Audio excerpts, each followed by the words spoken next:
नमस्कार, ए to Z news channel में आप सभी का स्वागत है। केदारनाथ विधानसभा सीट पर हो रहे उपचुनाव के बीच विपक्ष द्वारा दिल्ली में केदारनाथ मंदिर बनाए जाने के पुराने मामले को दिए जा रहे तूल का जवाब स्वयं तीर्थ पुरोहितों ने दिया। श्री केदारनाथ धाम के तीर्थ पुरोहितों का कहना है कि इस मामले में मुख्यमंत्री पुष्कर सिंह धामी ने त्वरित कार्रवाई करते हुए कड़ा कानून बनाया, जिसके लिए वे सदैव उनके आभारी रहेंगे।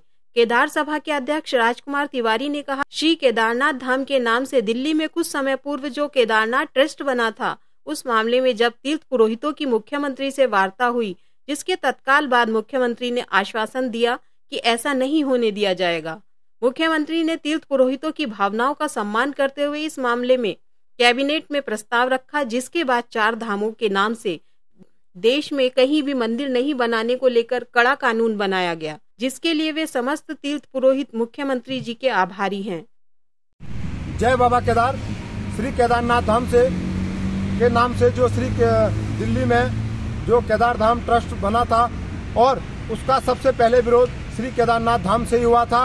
और जैसे ही माननीय मुख्यमंत्री जी से वार्ता हुई, उन्होंने आश्वासन दिया और कैबिनेट में प्रस्ताव रखा।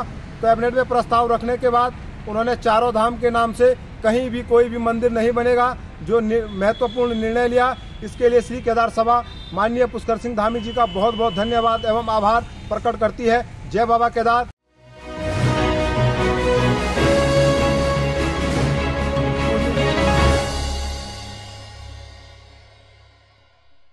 राजधानी देहरादून में पिछले कुछ दिनों से लगातार सड़क दुर्घटनाओं के मामले बढ़ते जा रहे हैं। देहरादून के जिलाधिकारी सविन बंसल ने सड़क सुरक्षा समिति की बैठक कर अधिकारियों को तमाम व्यवस्थाओं को सुधारने के कड़े निर्देश दिए हैं। साथ ही इस दौरान कुछ महत्वपूर्ण बिंदुओं पर भी चर्चा की गई। वहीं लगातार बढ़ रहे सड़क हादसों को लेकर जिलाधिकारी ने आम जनता से अपील करते हुए कहा कि यातायात नियमों का पालन जरूर करें। आपको बता दें कि सड़क दुर्घटनाओं के मामलों को लेकर मुख्यमंत्री पुष्कर सिंह धामी ने भी संजीदगी दिखाई है और उन्होंने अधिकारियों को निर्देश दिए हैं कि नियमों का कड़ाई से पालन किया जाए। इसके साथ साथ ड्रिंक्स एंड ड्राइव और ओवर स्पीड के मामले भी लगातार सामने आ रहे हैं, जिन पर अंकुश लगाना बहुत जरूरी है। देखिए, इसमें मुख्य एजेंसीज जो सड़क सुरक्षा को लेकर रिस्पॉन्सिबल हैं वो एडमिनिस्ट्रेशन, पुलिस, आरटीओज और हमारे पीडब्ल्यूडी। सो इसमें कुछ 4-5 महत्वपूर्ण विषय जो डिस्कस हुए हैं और वो टाइम बाउंड भी करे गए हैं।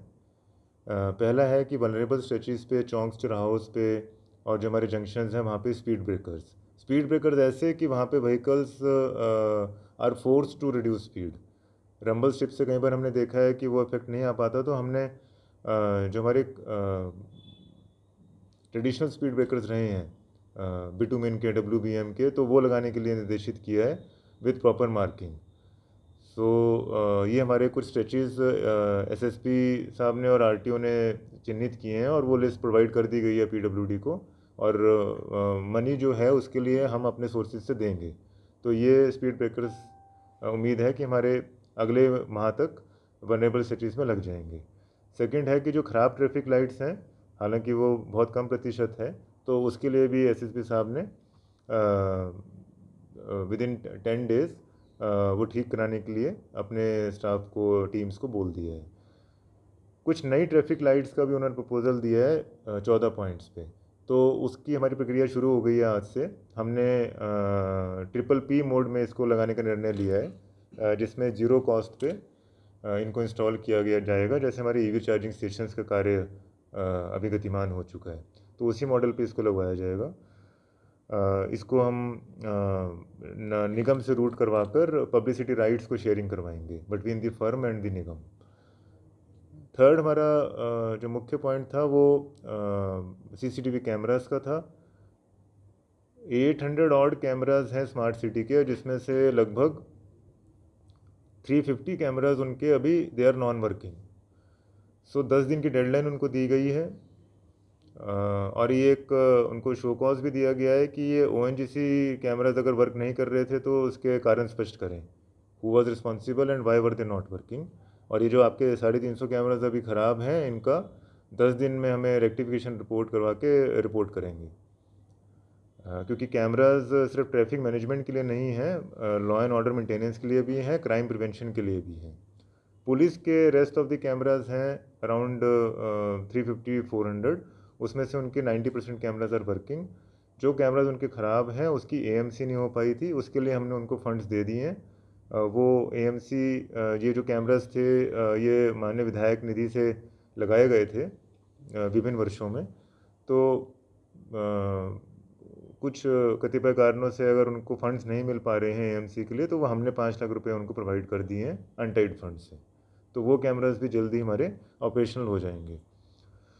इसके साथ ही एक बहुत अच्छा सुझाव था हमारे पुलिस की तरफ से कि देखिए, इंटीग्रेटेड कमांड रूम का क्या मतलब है कि शहर में जितने भी हमारे इस तरह के सर्वेलेंस डिवाइसेस लगे हुए हैं, चाहे वो कैमराज हैं, चाहे वो स्पीड कैमराज हैं जो स्पीड को डिटेक्ट करते हैं ऑटोमेटिकली, या हमारे पब्लिक एड्रेस सिस्टम्स हैं जो जंक्शंस पे लगे हुए हैं, वो चाहे किसी भी एजेंसी की हों, चाहे पुलिस की हों, चाहे स्मार्ट सिटी ने अपने आप लगाए हों।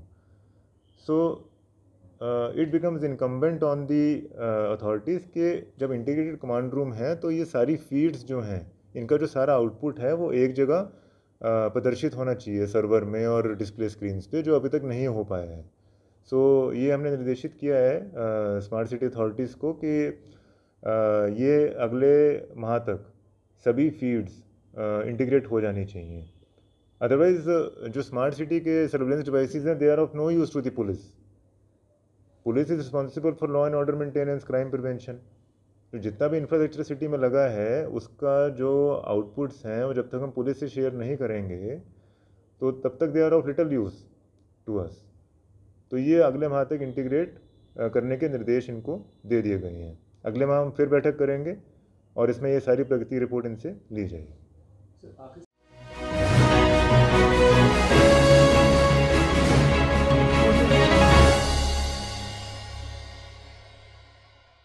वहीं उत्तराखंड में स्टील फैक्ट्रियों द्वारा बिजली चोरी का मामला तूल पकड़ता जा रहा है।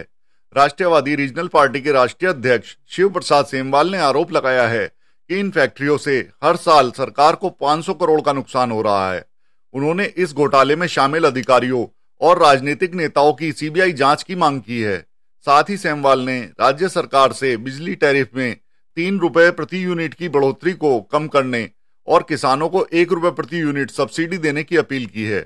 उनका कहना है कि ऊर्जा प्रदेश होते हुए भी उत्तराखंड में महंगी बिजली दी जा रही है, जो उद्योगों और किसानों के लिए नुकसानदायक है।